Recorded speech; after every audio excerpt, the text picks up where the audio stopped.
Welcome back to the Deep Dive. This is the show for you, the person who needs to get up to speed quickly and deeply, who's tired of just, the endless fire hose of information. Yeah, and today we've got a really unique mission for you. It's all about efficiency. Total efficiency. Our sources are incredibly focused. They're all excerpts from this framework called Fluency Through Dialogue. And it's designed to do one thing: distill the single most effective way to get truly proficient at, well, anything. What we found is it's a pretty radical way to rethink how you spend your learning time. The core argument is it's simple, but it really shifts the paradigm. It does. It says that true fluency, that kind of automatic, effortless ability, it's achieved through interactive communication. Right. It all boils down to two key phrases from the source, especially this idea of speaking practice, conversation. And the insight is not in what you practice, but how. We're here to unpack that difference the source makes between, say, general prep studying alone and real two-way dialogue. Because understanding that is the fast track. So, okay, let's unpack this. When people think proficiency, they usually think of, drills, repetition, solitary work. Right. Why does this source insist that dialogue is the key ingredient, not just rehearsal? Well, it's a great question because it forces us to redefine what fluency even is. Okay. Traditionally, like you said, we measure it by output, speed, accuracy, how few mistakes you make. But by calling the framework fluency through dialogue, the sources, they immediately change the goalposts. How so? The measurement pivots from perfection to effectiveness. I think that's the thing that's so surprising. For the learner, we assume that the more we memorize, the faster we can recite something, the more fluent we are. But this is saying the method itself has to be interactive. Precisely. This isn't about recitation, it's about robustness. Dialogue, just by its very nature, implies a reciprocal interaction. It demands two things that practicing alone just doesn't. Which are? First, you have to process external input you didn't see coming. And second, you have to formulate a coherent response to it in real time. So it's like the difference between studying a map in a quiet room versus actually trying to navigate a busy, unfamiliar city with someone who's, constantly pointing out road closures you didn't plan for. That's a perfect analogy. That captures the essence perfectly. The goal's the same. Get to the destination. But the cognitive load is just exponentially higher. Exactly. If you're rehearsing a financial pitch in front of a mirror, you control everything. The words, the pace, every variable. It's a monologue. Your knowledge only has to work in a sterile, controlled environment. And a monologue, it's good for building some initial confidence, but it doesn't test those adaptive skills you need for real mastery, does it? Not at all. You can know all the grammar rules in the world, but if you freeze when someone throws you a curveball question, you're not actually fluent. Right. And what's fascinating here is the sources argue that this pressure, this adaptive pressure, isn't just a test of your knowledge. It's the engine that actually creates the fluency. Wow. When you're forced to co-create meaning with someone else, you are actively moving that knowledge from like a theoretical storage shelf into your active toolkit. It becomes something you can grab instantly. So dialogue is really it's shorthand for adaptive communication under immediate external pressure. And that pressure is what converts passive knowledge into an active skill. You got it. And the most compelling part is how it affects the learning rate. Solitary study is linear. Dialogue, though, it can be exponential. Why exponential? Because the feedback loop is immediate and high stakes. If you say something that's unclear, you know it instantly from the confused look on the other person's face. That's feedback you just can't get from a book. Okay, so if we accept that dialogue is the essential method, we have to talk about the specific practice, the source names. Speaking practice, conversation. Why bracket conversation? It seems a little redundant, unless that word is doing some really heavy lifting. Oh, it's doing all the heavy lifting. It's doing the crucial work of differentiation. The source is being incredibly precise here.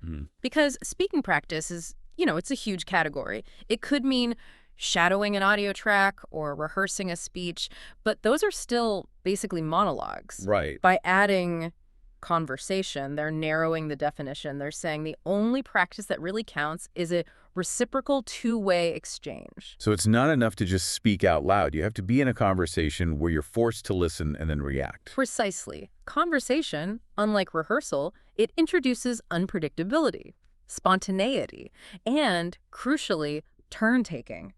Think about the mental load in a real conversation about I don't know, a complex piece of legislation. Yeah, you're juggling at least three things at once. You're trying to decode what your partner's saying, while you're also retrieving your own relevant knowledge from memory, and then you have to somehow construct a response that's, you know, correct and appropriate. And that holistic demand, that is the learning accelerator. Because conversation demands that spontaneous retrieval, it tests your comprehension instantly. You don't get 5 minutes to look something up. Okay, but here's where I have to play devil's advocate for a second. Yeah, go for it. The classic critique here is, if you jump into dialogue too early, before you've got the basics down, aren't you just practicing your mistakes? You're just locking in bad habits. That's an incredibly important point. And the source material, it addresses this implicitly.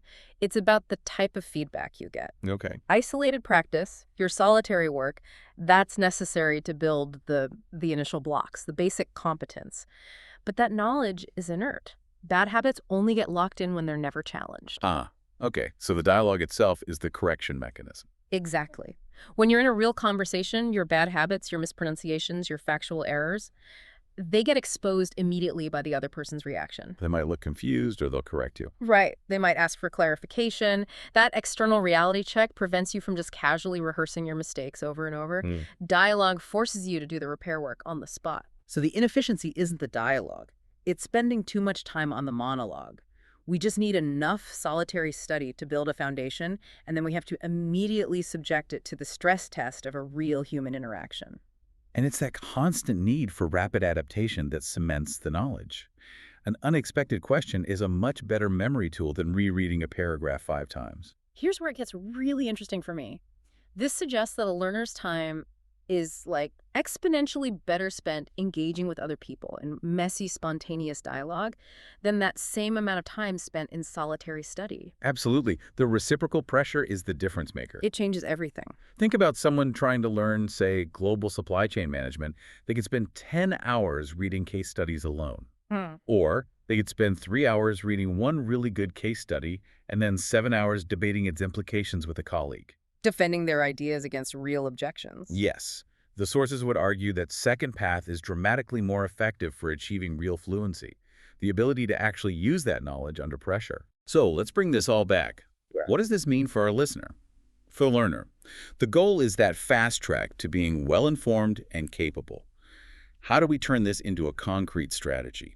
Well, if we connect this to the bigger picture, the sources are really giving you a critical filter for how you prioritize your learning activities. A filter. I like that. Yeah. If proficiency is your goal, then you have to structure your time to maximize opportunities for genuine two-way exchange, period. So instead of just passively absorbing 5 articles, the real move is to actively discuss or debate the main points of just one of them. That's it. The quality of the interaction trumps the quantity of the intake. So that means shifting your energy away from passive stuff, like just listening to lectures or reading articles, and toward finding ways to have active, two-way conversations. Yes. If you're learning a new programming language, for instance, stop just writing practice code in a vacuum. Start trying to explain a complex function to a colleague who is asking you tough questions about why you did it that way. That spontaneous exchange forces the knowledge off the theoretical shelf and into your active professional toolkit. It's the difference between knowing about something and being able to do it. And that's what the sources are advocating for. Application under the duress of human interaction. That is the ultimate metric for fluency. Can you use your knowledge effectively when it matters? Conversation is the proving ground. This has been a fascinating deep dive. Such a powerful, concise argument that the road to real fluency is, well, it's inherently social. It is. It tells us the shortcut isn't more intake, it's more output that gets immediately challenged by someone else. We need to stop rehearsing and start conversing.